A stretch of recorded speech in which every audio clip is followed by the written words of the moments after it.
Inner Devil. I could feel their shock when I stepped into the Shillong arena to announce my participation in the upcoming tournament.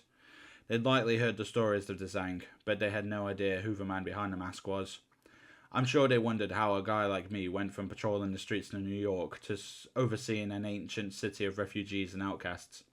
But quite honestly, it wasn't too far a leap. As Matt Murdock, I spent my days protecting people who had no way to protect themselves. That devotion to the downtrodden carried over into my double life as Daredevil.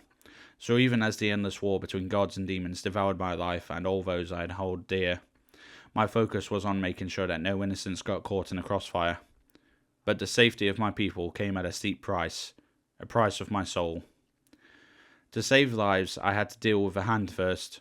I had battled with the ancient ninja clan so many times before, but now there was no deal to be had, only final judgment. There was once a time that I had let their demon lord, the beast, control me as his fist, when my guilt took over me. But I had a new mission now, to prevent the few pieces left on the world I knew from being devoured. I would descend into hell and claim his life for myself. One more sin to add to the many I had accrued. I took down each warrior, dismantled each hideaway one by one. The debt of lives and betrayals continued to grow, all for the greater good. With each descending step, those who trusted me could no longer continue down my road of self-sacrifice. By the end of my journey, I had sacrificed nearly everything to finally succeed, my own life least valuable among them. But it was beyond the gates of hell when my mission was complete, alone with the head of the beast in my hands, that I sank to my knees. The laughter of demons echoed in my ears as they cackled at my completed mission, for the beast was just one among innumerable dark warlords in the world.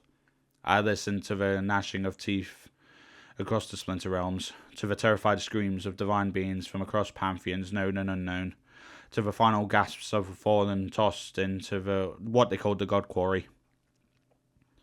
It was there that I realized my faith had lost its meaning and my sins had amounted to nothing. But it was at my lowest that salvation found me.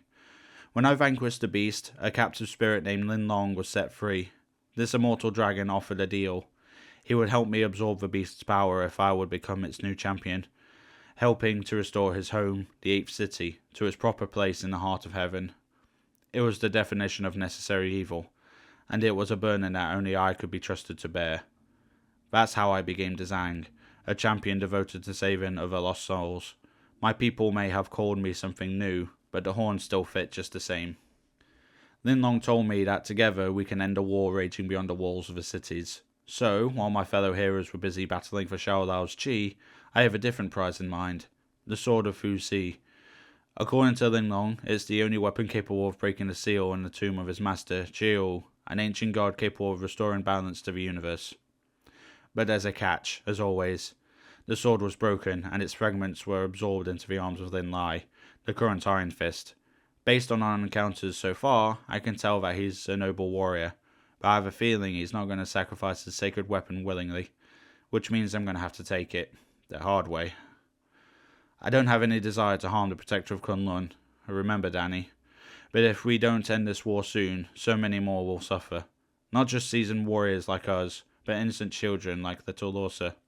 I can't allow that, and I also can't sit back and let more sinister forces twist the chaos to their advantage, as Hela did before she arrived in my city.